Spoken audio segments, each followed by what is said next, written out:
In this video I'm going to show you how to add fade in and fade out effect on CapCut.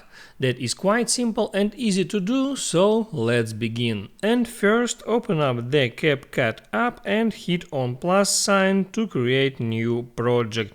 Now select some video from your camera roll and then hit add.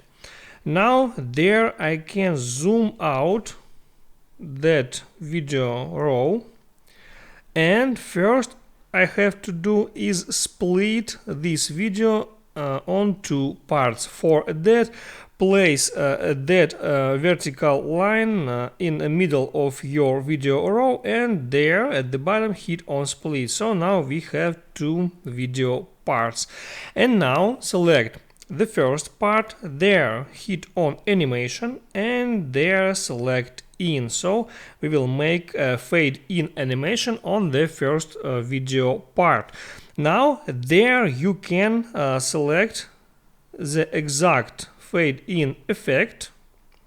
There are a lot of such effects, and also here you can set the duration of that effect.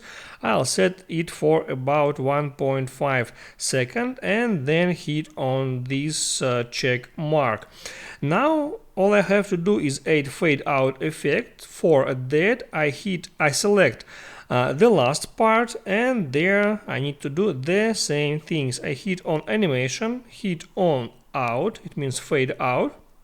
Select the out effect, let it be that one, select the duration and hit on check mark.